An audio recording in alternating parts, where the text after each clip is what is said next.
es el brillo de mis ojos, claridad, lo que a mi mente trae descanso y libertad. Guardo silencio y puedo oír en mi interior esas palabras que me dicen tú, yo soy solo. Que estén contentos, hermanos, de haber venido, de haberse tomado un tiempo para estar en la casa del Señor con los hermanos en la iglesia, y sepan de antemano de que cada vez que nosotros pasamos tiempo con la palabra, nos edificamos, crecemos, avanzamos. Amén. Entonces no nos vamos a detener, vamos a seguir avanzando. Digan conmigo: hay mucho por vivir y hay mucho por hacer. Amén. ¿Cuántos superan los 60 años? Levanten la mano. Amén. ¿Están todavía? ¿Están acá todavía? Vamos a hacer un pequeño cálculo acerca de lo que es el valor de los días del hombre. ¿Tienen ahí una calculadora? Por favor, si alguien me puede ayudar. ¿Tiene alguien una calculadora? O en su celular de repente tiene una calculadora.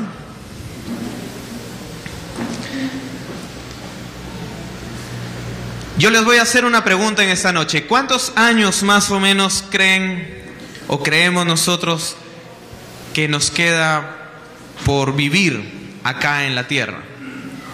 Vamos a calcular, a ver, vamos a restar lo que expectamos vivir, es decir, la expectativa de la vida es un número de años hacia el futuro en el cual yo creo que todavía voy a vivir, o al menos voy a estar en mis cabales, ¿verdad? Entonces, por ejemplo, algunos proyectan vivir 100 años, otros proyectan vivir 120 años, otros proyectan vivir 80 años. Yo quisiera que levanten la mano los que proyectan vivir más de 100 años. Más de 100 años. ¿Cuántos quisieran vivir más de 100 años? Hay otros hermanos y hermanas que no quisieran vivir muchos años porque, bueno, tienen sus razones. Pero vamos a calcular más o menos cuánto son los días del hombre. La Biblia dice que hay un número para los días del hombre que están establecidos. Está en Proverbios, si no me equivoco, en Eclesiastés, pero alguien lo sabe por ahí. ¿Cuántos son los años? 70 años, ¿verdad? 80 años. Y si tú llegas, si no estás en los 70 años, bueno, Dios ha establecido más o menos una cantidad de años. Si estás cerca a los 70 años, no te preocupes, amén. Si has pasado los 70 años, da gloria a Dios, porque ya hemos pasado el promedio, pero Dios estableció ese promedio como para decir más o menos es lo que va a vivir el hombre. Entonces, si nosotros multiplicamos 70 años, ¿cuántos días tiene cada año? Lo vamos a multiplicar por 365 días del año, ¿verdad? Vamos a ver entonces cuántos días más o menos tenemos por vivir. Vamos a hacer el cálculo. Y los días por vivir del hombre en promedio son solo 25.550 años. Días, perdón. 25.550 días. Bueno, pero ese es para un bebito, ¿no? Que recién acaba de nacer. 25.550. El día de hoy su mami lo da a luz, le da de lactar. Ya pasó un día, o sea, le quedan luego 25.549 días. Pero vamos a pensar de repente en una persona relativamente joven, como yo, que bordea la base 3, 30 años, o 40 años supongamos, ¿no? Una persona que haya cumplido 40 años. No me miren así, por favor. Le quedan solo 14.600 días, ¿no? Y este día ya está por terminar, o sea, hay que quitarle un día menos, ¿no? ¿Se dan cuenta cuál es el verdadero sentido de la vida? No son muchos días los que tiene el hombre acá en la tierra. Sin embargo, muchos se han creído de que o viven como si ellos fueran a quedarse eternamente en este sistema del mundo. y viven para sus propósitos personales, para sus empresas personales, para sus sueños personales, para sus sueños, ¿por qué no decirlo?, sueños egoístas, ¿sí? Porque en estos tiempos está de moda un Dios, que es el Dios ego. Es decir, si yo vivo es para adorarme a mí mismo, ¿no? Es decir, yo como me quiero, como me adoro. Y vivimos en esa forma de vivir, en esa psicología, en esa manera de pensar que tiene el mundo. Por eso es de que tanto estudian, tanto se preparan, porque nadie dice voy a estudiar una maestría para enseñar a alguien. Se supone que maestría viene de maestro, ¿no? ¿Verdad? Entonces se supone que los que estudian una maestría pues se preparan ¿para qué? Para enseñar a otros. Sin embargo, la maestría es una etiqueta en un frasco de, por ejemplo, de un profesional que presenta un título, ¿verdad? Pero es una etiqueta que le ponen a un frasco. Al fin y al cabo, por ejemplo, como conversaba con mi suegro el día de hoy, hay muchos empresarios que no han estudiado, como un pariente de él que tiene 5 pollerías en Lima y nunca estudió en una universidad, pero tiene una maestría en negocios por lo mismo que él ejerce, por la experiencia, ¿verdad? Y así hay mucha gente que tiene mucha experiencia y habilidad para los negocios. Entonces esta gente, por ejemplo, él cuando empezó compró una pollería en una cuadra y luego él mismo creó otra pollería. Entonces como que él mismo puso como él mismo la competencia, ¿no? Entonces la gente veía que había competencia y no sabían que todo era de él, ¿no? Entonces la gente empezó a llegar y así hasta que ahora en total tiene 5. Pero en fin, ¿no? Ni aun las pollerías son el propósito para nuestra vida, ¿no? ¿Para qué nosotros estamos viviendo y para qué nosotros estamos estudiando y cuál debería ser el sentido de nuestra vida, ¿no? Vamos en esta noche y voy a pedirle al Señor que me ayude a poder compartir este tema breve, muy breve, que es acerca del amor de Dios. Digan conmigo el amor de Dios. Pastor Elías ya nos ha estado compartiendo muchas veces acerca de la mentira de que son los sentimientos. El amor, por ejemplo, de Dios. ¿Cómo amar como Dios quiere? Es una pregunta que nos podemos hacer, ¿no? Nosotros nos podemos preguntar, Señor, ¿cómo tú quieres que yo ame a mi esposa, por ejemplo? Señor, ¿cómo tú quieres que yo ame a mis hijos? Señor, ¿cómo tú quieres que yo ame a mi prójimo? Lo otro es preguntarnos cuál debe ser nuestro estilo de conducta como cristianos si somos personas de amor. Más si venimos de un Dios que entre todos los nombres que se pudo haber puesto, escogió amor, porque Él es amor. Y el primer mandamiento que dice, amarás al Señor tu Dios sobre tu pollo a la brasa, sobre tus estudios, sobre tu enamorado, sobre tu enamorada, etcétera. Amarás a Dios sobre todas las cosas. Y el segundo es semejante a ese, ¿no? ¿Cuál es? Y amarás ¿a quién? ¿A quién? ¿Quién es tu prójimo? Tu prójimo, si tú le cambias la J por la X, dice tu próximo. ¿Quién es la persona que está más próxima a ti? A ver, voltea a la que está a tu lado y dile, tú eres mi prójimo. Por eso es de que cuando el buen samaritano se encontró con el judío archienemigo, ¿cómo sabía Jesús enseñar de que él era su prójimo? Porque el samaritano pasó caminando justo por su lado, entonces era su prójimo, ¿no? Su próximo. ¿Sí? Ese samaritano no estaba pensando en aportar para una ONG internacional, ni estaba pensando sembrar de repente en un canal cristiano. Él ayudó a la persona con quien se cruzó en el camino. Amén. ¿Estamos aquí, verdad? Sí, no quisiera perderme esta idea. Entonces, nuestro prójimo. ¿Cómo podemos amar a nuestro prójimo? ¿Qué significa amar al prójimo? Y también la pregunta es que muchos ya hemos aprendido acá, ¿el amor es un sentimiento? ¿Cuántos creen o piensan que el amor es un sentimiento? Levanten la mano, por favor.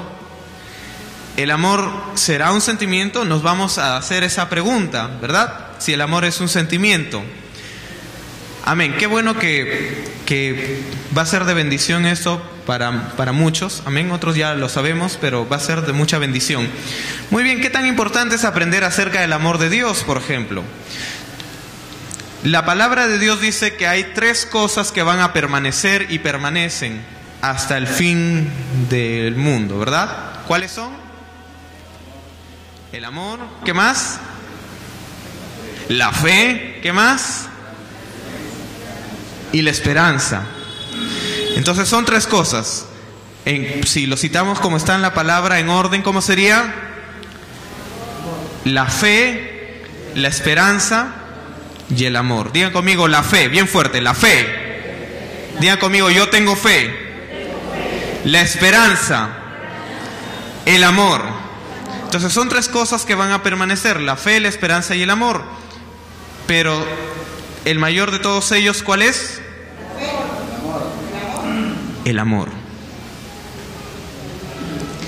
Ahora yo me pregunto, en una iglesia, escuchen, en estos tiempos, hablo en general, lo que menos se predica es sobre el amor. ¿Y por qué no se predica sobre el amor? Porque a veces asumimos que ya amamos a nuestros hermanos y que ya podemos amar a nuestra familia. Pero yo creo que es un tema que lo debemos predicar, ¿amén? ¿Estamos de acuerdo o no estamos de acuerdo? Porque si está en la palabra y es lo que dice que va a permanecer y es sobre lo que más ama, revisa en el libro de Juan. Jesús lo que más habló en Juan capítulo 15, que muchos lo usan ese versículo como para decir que la iglesia se debe multiplicar. En realidad el trasfondo de la palabra en Juan viene del capítulo 13, es el amor. No es la multiplicación. No es el corazón de Dios la multiplicación, sino es el amor. ¿Por qué? Porque el amor trae la multiplicación, pero no al revés. Tú no puedes esperar que vengan las multitudes y después amarlas. Primero tú tienes que amar para que vengan las multitudes. ¿Amén? Muy bien, entonces sabíamos nosotros, por ejemplo, que Jesús lloró. ¿Cuántos saben que Jesús lloró? ¿Cuándo lloró Jesús? ¿O en qué circunstancia Él lloró?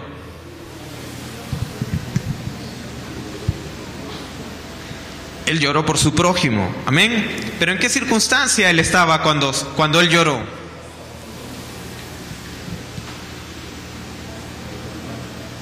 Él estaba en un sepelio, estaba en el sepelio de Lázaro. Y Él lloró en ese momento. Muchos dicen que Él lloró por la incredulidad, no sé, no lo dice la palabra, pero Él lloró. Dice que su llanto se desencadenó después de que la hermana de Lázaro empezó a llorar, Él también lloró. Jesús tuvo sentimientos. ¿Por qué Jesús tenía un discípulo que se le echaba en el pecho?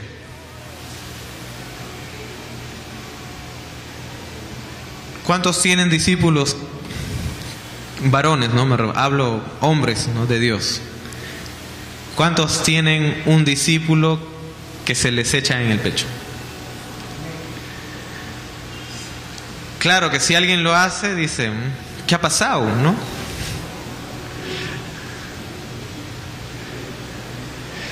¿No? Pero Jesús tenía un discípulo que se llamaba Juan, que era el discípulo amado, y él tenía tal confianza, tenía tal intimidad, que él podía recostarse en el pecho del maestro. Y cuando todos los demás discípulos no se atrevían a preguntarle algo a Jesús, se lo decían a él: pregúntale, ¿qué ha querido decir Jesús? Y él se lo preguntaba con toda confianza. Jesús era un hombre que tenía a otro hombre recostado en su pecho. Si ahora un pastor lo hace, dicen el pastor es gay. o no?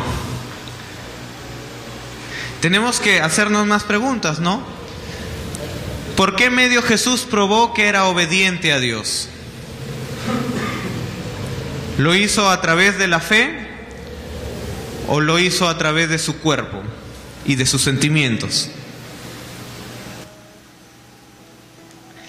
¿Cómo probó Jesús que era obediente y obediente hasta la cruz? No fue escupido, no fue humillado, no fue insultado, sus sentimientos, no fue el herido en su cuerpo. Cuando a ti te hincan en tu cuerpo, ¿qué tú dices? ¿Y qué es eso?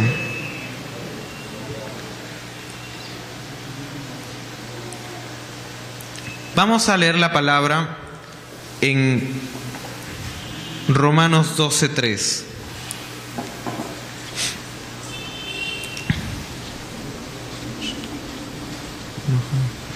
Romanos 12:3. ¿Alguien lo puede leer un poco fuerte, por favor? Romanos 12:3. Digo pues, por la gracia que me es dada a cada cual que está entre nosotros, que no tenga más alto concepto de sí que el que debe de tener, sino que piense de sí con cordura, conforme a la medida de fe que Dios repartió a cada uno. Amén. Muy bien, hemos leído esta palabra, dice que, digo pues, dice, por la gracia que me es dada, que a cual está entre vosotros, dice que no tenga más alto concepto de sí que el que debe tener, sino que piense de sí con cordura, conforme a la medida de fe que Dios repartió a cada uno. Diga conmigo: Dios, tú me has dado una medida de fe. Dice la palabra que sin fe es imposible agradar a Dios. Por lo tanto, todos nosotros podemos agradar a Dios. Si tú alguna vez has dicho: Señor, yo creo que te desagrado, yo no creo que te agrade, yo no creo que tú me puedas usar a mí con mi forma de ser, con mi carácter, con mi forma de pensar, con mi forma de hablar, quiero decirte una buena noticia. Dios te quiere usar y Dios te puede usar, porque Él ha depositado una medida de fe que está dentro de ti. Digan conmigo: yo tengo una medida de fe, yo puedo creer. Amén. Entonces Dios ha depositado una medida de fe, pero así como Él ha depositado una medida de fe, Él también de alguna manera nos dice que nosotros no debemos tener una opinión acerca de nosotros mismos más alta de la que debemos tener nosotros. Entonces vamos a poner algunos ajustes para poder amar como Dios quiere. ¿Sí? ¿Cuántos quieren aprender a amar como Dios quiere?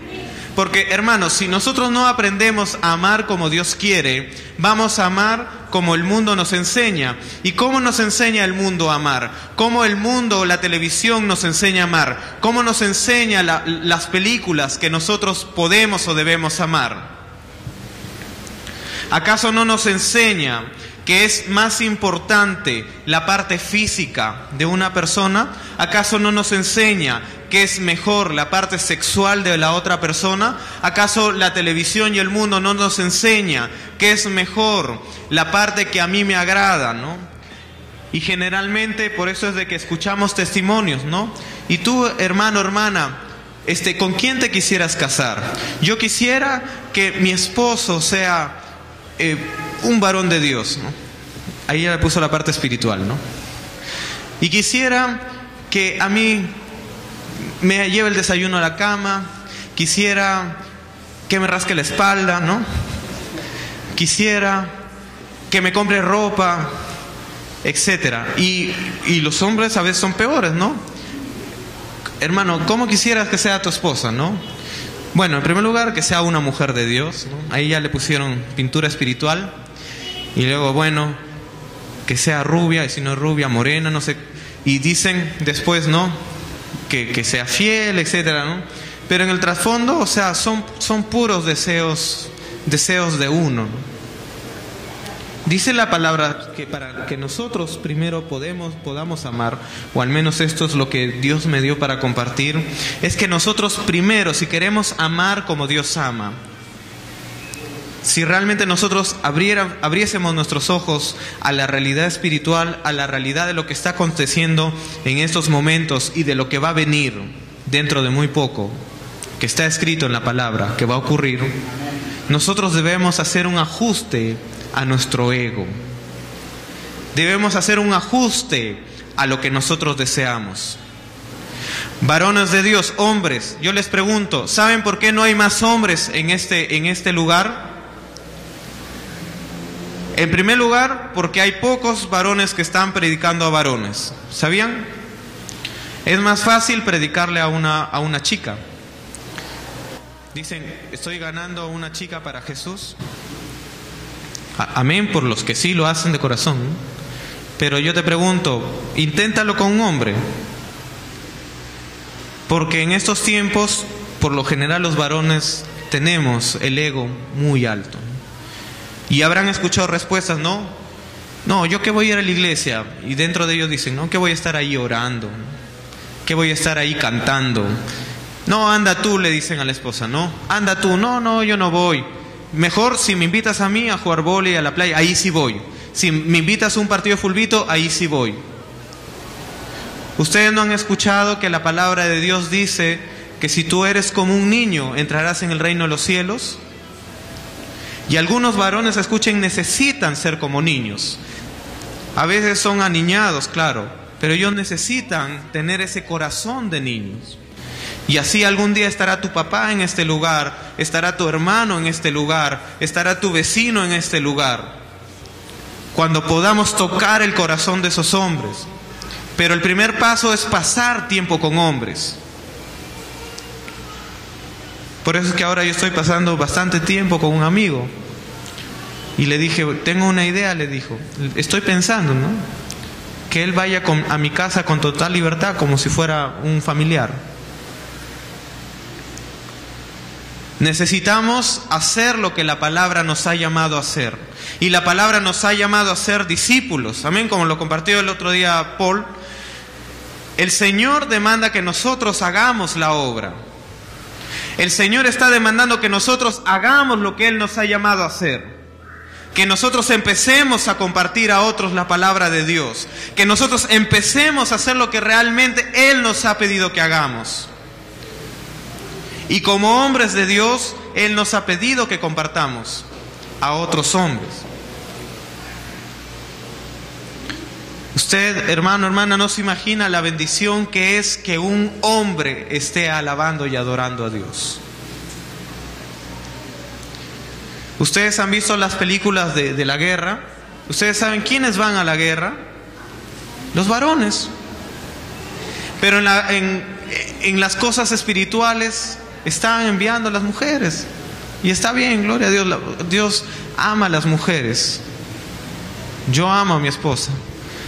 Pero Dios me dio a mí la responsabilidad para ser el ejemplo en la casa. Tengo un carácter difícil, se los confieso, pero Él me ha dado a mí la responsabilidad para yo estar buscando a Dios primero. No me ha dado a mí la autoridad para que yo diga, no, tú tienes que orar y te tienes que sujetar, ¿no? Tú me tienes que cocinar, tú me tienes que hacer esto, lo otro. No, ella lo va a hacer como estábamos conversando, ¿no?, con nuestro pastor. Lo va a hacer por amor, lo va a hacer porque le nace en su corazón. Qué feo es que alguien te está diciendo, ámame. ¿Y por qué no me besas? ¿Y por qué no me abrazas? ¿Sí? Muy bien, entonces nosotros los varones tenemos, y todos en general, punto número 1, ¿qué podemos hacer para aprender a amar? Tenemos que hacer un ajuste a nuestro ego. Amén. Tenemos que ajustar nuestro ego, no las cosas que nosotros queremos. Dice la palabra de Dios, dice, el que quiera ser, Jesús dijo, el que quiera ser mi discípulo, promociónase a sí mismo, ¿no? Exáltese a sí mismo. No, ¿qué dijo? Niéguese a sí mismo. ¿Qué significa negarse? Tenerse a uno mismo en último lugar. Muchos acá han dejado de estudiar, serían mucho más exitosos, entre comillas, ¿no? Como los llama el mundo, pero han sacrificado mucho tiempo y dedicación a Dios y están en este lugar, ¿no? Por eso les hice multiplicar. ¿De qué vale que tengas maestría? ¿De qué vale que tengas? Y es bueno tenerlo. Mi esposa tiene uno, yo no. Pero ¿de qué nos vale si la vida es tan corta? Hace poquito 2 médicos de 34 y 36 años, excelentes médicos, casi uno de los mejores de acá de Trujillo, fallecieron en un accidente de tránsito viniendo de viaje.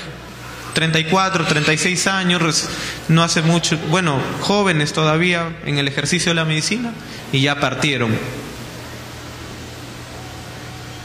Te pregunto, ¿cuántos años de tu vida has dedicado verdaderamente y de corazón a amar a Dios? Punto número 2.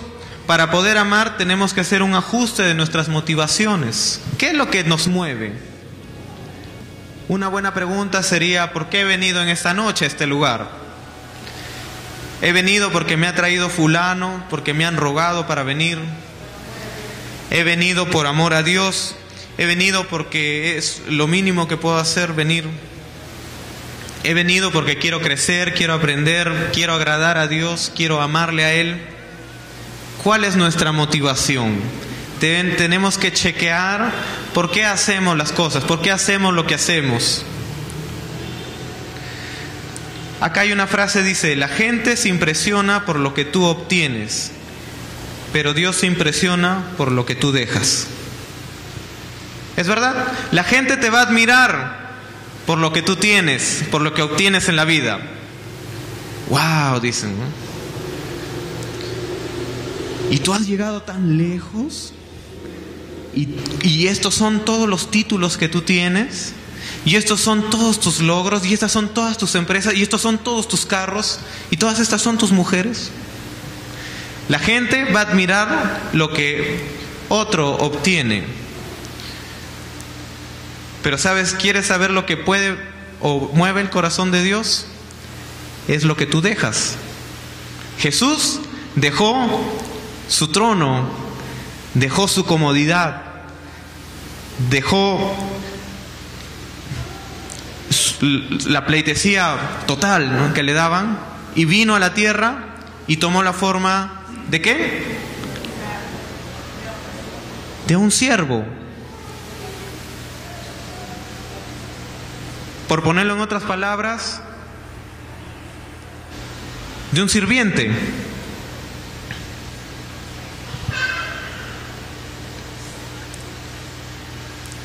Yo he llegado a esta conclusión.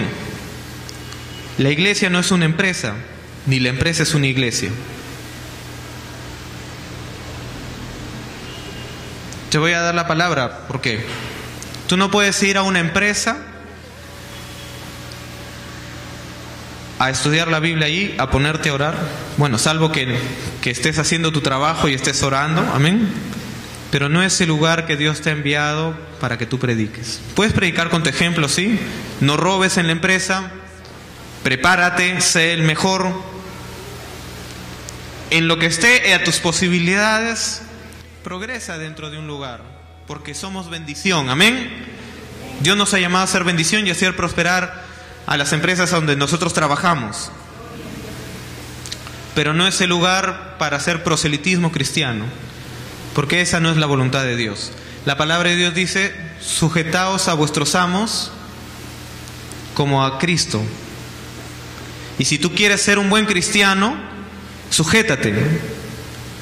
Y si estás acá en la iglesia, sujétate también a lo que te dice tu pastor. Sujétate a lo que te dice tu líder. No hagas lo que tú crees, lo que tú piensas, lo que mejor se te viene en gana, ¿no? Entonces no podemos hacer de la empresa una iglesia.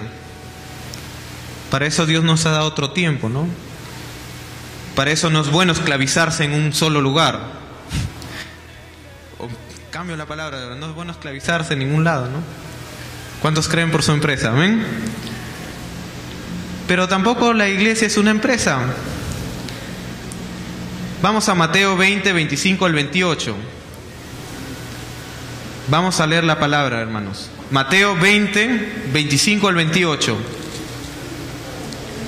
Dice lo siguiente: entonces Jesús llamándolos dijo: saben que los gobernantes de las naciones se enseñorean de ellas, y los que son grandes ejercen sobre ellas poder o potestad. Mas entre ustedes, ¿qué? Entre ustedes, ¿qué?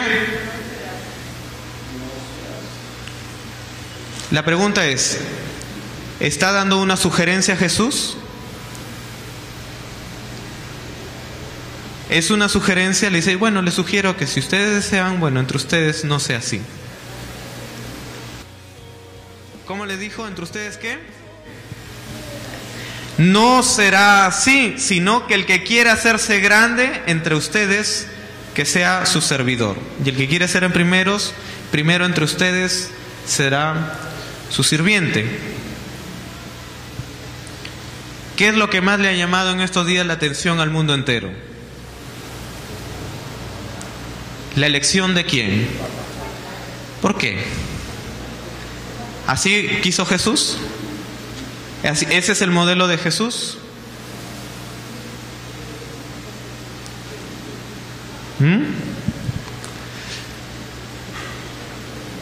Vamos a nombrar acá quién va a ser el mayor entre todos, ¿no? Vamos a jerarquizar. A veces hemos pensado así, pero Dios no piensa así. Al menos no veo en la Biblia que Él haya hecho así.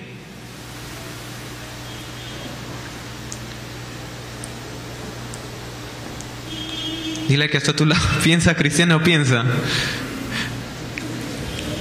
¿Cómo Dios quiere que seamos entonces?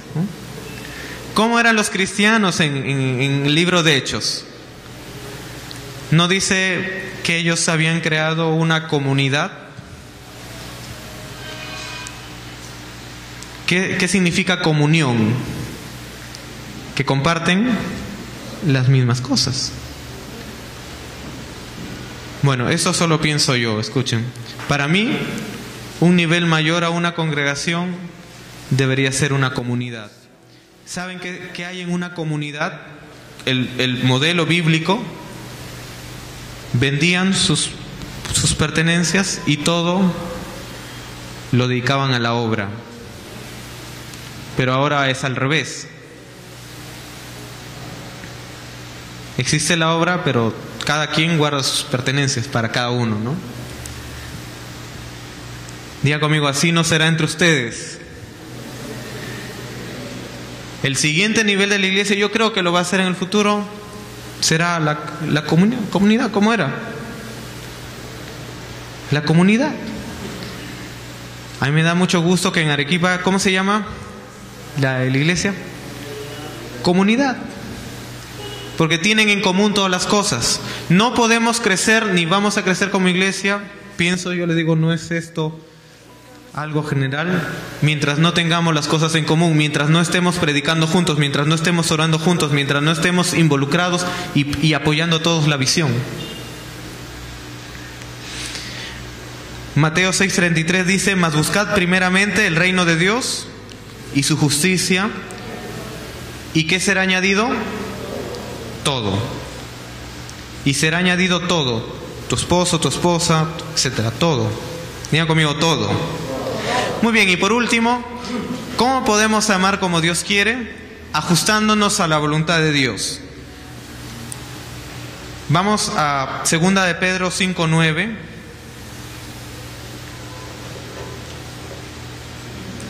Segunda de Pedro, capítulo 1, del 5 al 9.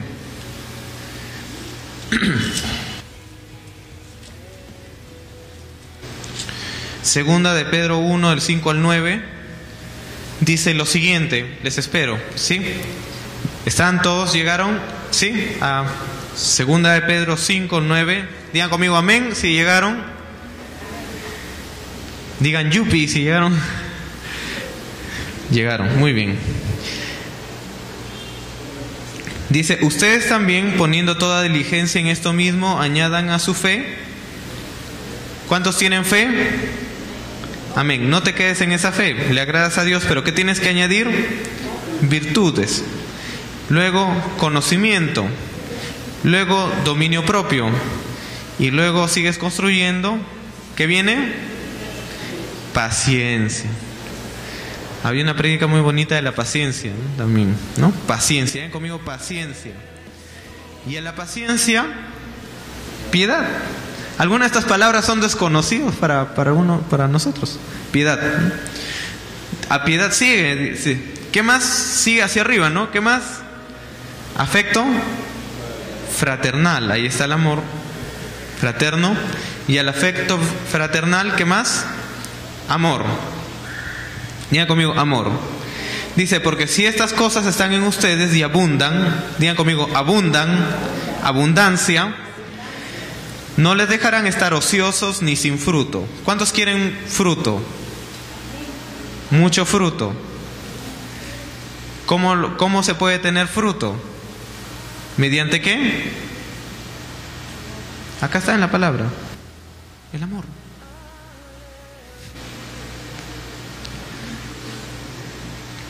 Saben que a muchos de nosotros se nos hace tan difícil abrazar a otra persona.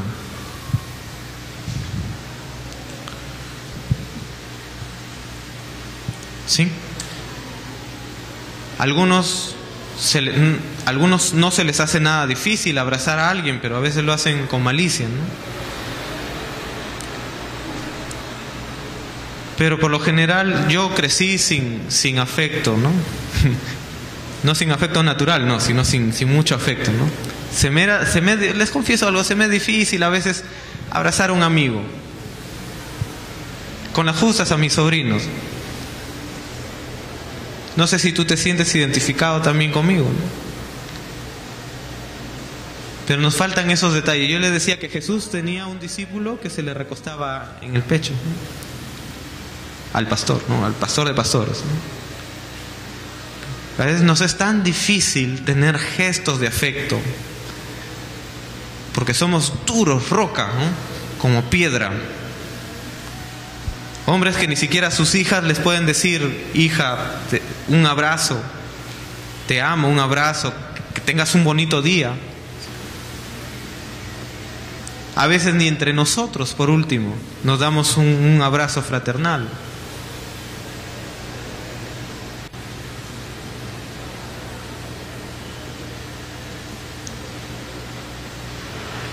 Recuerdo una foto que Carolina me estaba tomando y estaban mis sobrinas y yo, abrazas mis, ¿no? Y yo, no podía, no podía, ¿no? ¿Por qué? Estamos duros, ¿no? Para el afecto. Ustedes saben que el lenguaje del cuerpo habla mucho más que las palabras. Yo puedo decir, sí, yo los quiero, los estimo mucho, pero también lo puedo expresar mediante mis gestos, ¿no? Dice, pero el que no tiene estas cosas tiene la vista muy corta, de ciegos, habiendo olvidado la purificación de sus antiguos pecados. Muy bien, entonces tenemos que hacer un ajuste, ¿no? No es lo mismo, escuchen, no ser guiado por sentimientos que ser indiferente. Podemos decir, yo no soy guiado por sentimientos, pero de repente soy indiferente. Amén, que los sentimientos no nos controlen, pero tampoco seamos indiferentes. ¿Se dan cuenta cómo Dios quiere construir verdaderamente en nosotros una iglesia, ¿no? Con lo más importante. Vamos a Juan 13:34. Un discípulo es conocido por el amor a su prójimo. Juan 13:34. Con eso ya estamos terminando. Juan 13:34. Dice, un mandamiento nuevo les doy, que se amen unos a otros como yo les he amado, que también se amen unos a otros. Dice Juan 15:8.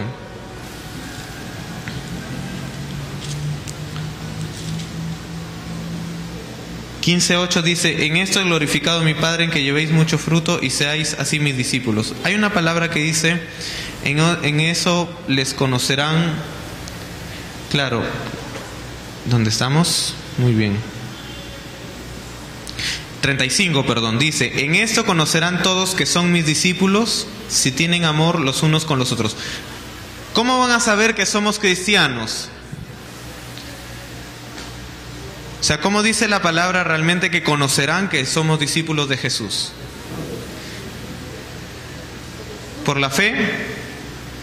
¿Por los milagros? ¿Por los prodigios? ¿Por las maravillas? ¿Por el discipulado? ¿Por predicar? ¿Cómo conocerán que somos discípulos de Jesús? ¿Qué dice? Perdón, no lo había leído, es Juan 13:35. ¿En qué va a conocer la gente que somos discípulos? ¿Ah? En que nos amemos los unos a los otros. En eso la gente va a decir, ah, sí, ellos son cristianos. Wow, qué difícil, ¿verdad? Pero es fácil si nosotros queremos hacerlo. Hermanos, queremos que la gente venga, amén. Queremos que sepan que somos cristianos. Muy bien, tiene que haber amor en unos con otros. Como les digo, no estoy predicando eso por si acaso porque nos falte, simplemente porque es importante enseñarlo. Primera de Juan 3:23 dice, lo pueden leer en casa, en resumen, en síntesis, dice,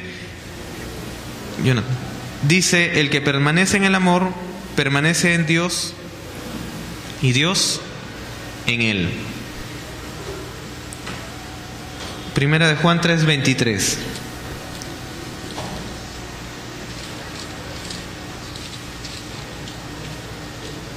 Primera de Juan 3:23.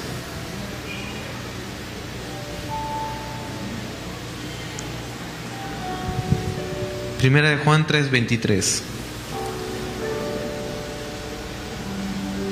Y este es su mandamiento, que creamos en el nombre de su Hijo Jesucristo y nos amemos unos a otros como nos lo ha mandado.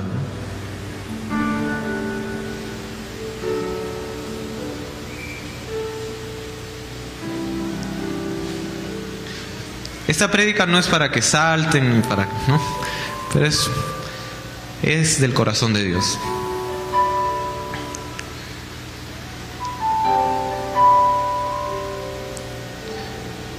Ante nuestros propios ojos nosotros podemos decir, sí, somos una iglesia de amor. Pero ante los ojos de Dios, la pregunta es, ¿verdaderamente estamos permaneciendo en el amor? Y si lo estamos haciendo, ¿podría ser un poquito más? ¿Y un poquito más?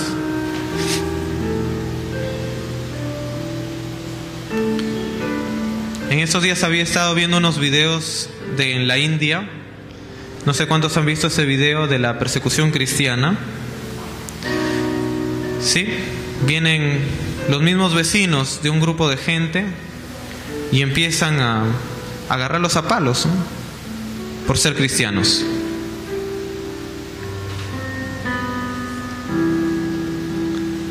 Y mientras esa gente está muriendo allá por decirle al mundo que ama a Dios,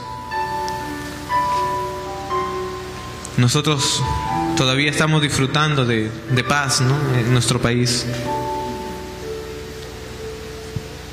Pero me gustaría invitarlos, ¿no? A que ustedes vean, ¿no? Porque esa es la realidad de los cristianos que viven en esos países.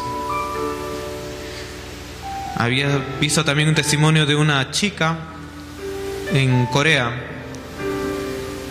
que ella la ponían a cuidar en la puerta mientras la familia oraba. Y ella era campana, ¿no? ¿Por qué? Porque si venía la policía, los llevaban presos y los mataban, de hecho, si los llegaban a llevar a la cárcel. Pero ¿cuál fue el problema? Como armaron allí, empezaron a orar, empezaron luego los vecinos a venir. Y luego más gente quiso venir. Y al final ya era inocultable que eran cristianos. Agarraron, llevaron preso a su papá y nunca más ella lo volvió a ver. Con la ayuda de un pastor logró cruzar un río hasta Corea del Norte, que no es comunista. Y hasta ahora ahí vive. Nunca, ella imagina ya que su papá ya está muerto. Ya se casó, tiene un hijo. Pero ¿cómo es el testimonio de una persona, no? El amor por Dios, ¿no? Y el amor por su prójimo. Vamos a ponernos de pie.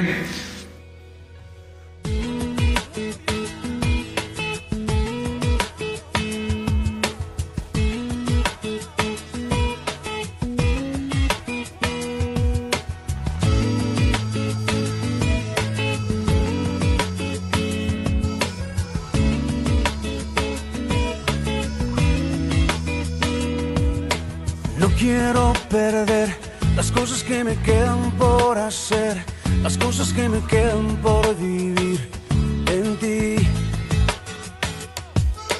No quiero olvidar las cosas que planeaste para mí, los sueños que me diste.